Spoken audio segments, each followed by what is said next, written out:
Oi, pessoal. Hoje a gente vai falar um pouquinho sobre sequências. O que são sequências, então, né? Sequências são elementos colocados em uma sequência que tem certa ordem. Nós temos dois tipos de sequência. As sequências recursivas são aquelas que um termo depende do termo anterior.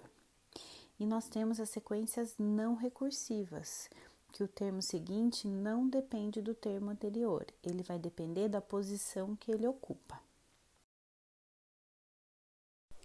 Uma coisa bastante usada em sequência é o fluxograma.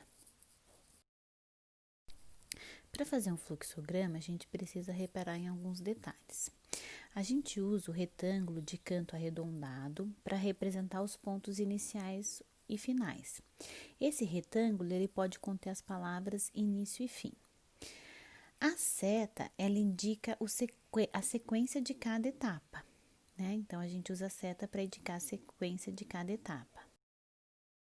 O losango, ele vai indicar a decisão a ser tomada e também qual direção o fluxo do processo vai seguir. E o retângulo, sem canto arredondado, ele indica a ação ou a função de um processo, tá? É o símbolo que a gente usa muito dentro dos fluxogramas. Eu vou mostrar exemplos para vocês entenderem melhor. Como é que vai ficar o nosso fluxograma, então, se a sequência for recursiva, né? Lembrando que a sequência recursiva é aquela que vai depender do termo anterior.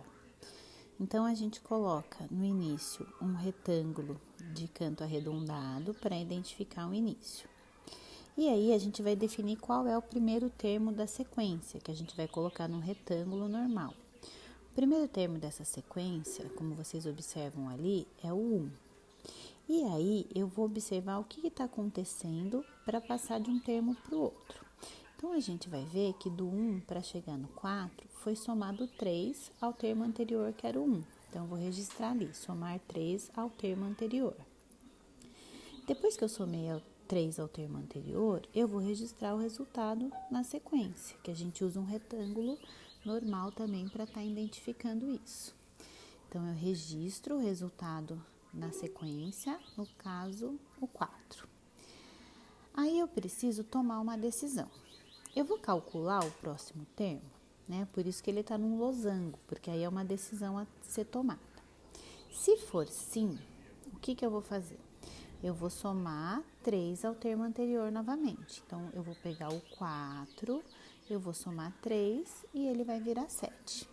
Aí, eu registro o resultado na sequência de novo, né? E vou fazendo isso sucessivamente.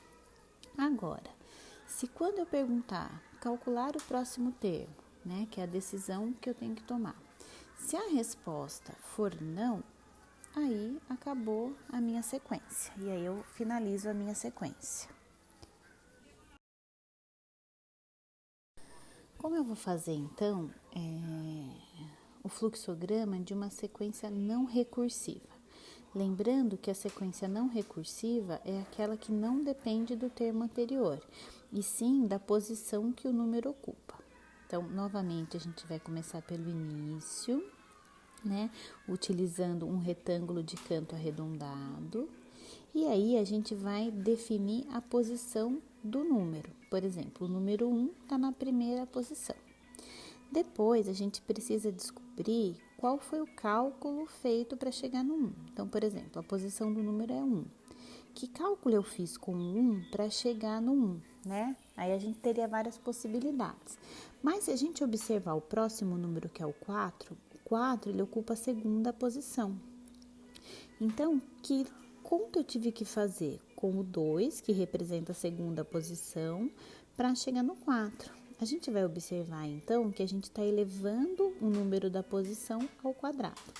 Então, voltando lá, nós definimos a posição de n, no caso 1 está na primeira posição, e depois nós calculamos o n elevado ao quadrado. Feito isso, a gente vai registrar o resultado. Então, no caso de 1 elevado ao quadrado, o resultado é 1. Aí, o que eu vou pensar? Eu vou tomar uma decisão. Eu vou calcular o próximo termo? Se a resposta para minha pergunta for sim, eu vou fazer tudo novamente. Então, eu vou mas eu não dependo do termo anterior. Então, eu vou definir a posição do número. Então, no caso ali, eu vou pegar o número que está na segunda posição, eu vou elevar ele ao quadrado e vou registrar o resultado. Então, por exemplo, 2 elevado ao quadrado é 4. E vou fazendo isso sucessivamente. Agora, se a resposta para minha pergunta, calcular o próximo termo, for não, aí eu vou finalizar a minha sequência. Então, aí eu registro o fim com um triângulo de canto arredondado, porque a gente inicia e finaliza com um triângulo de canto arredondado.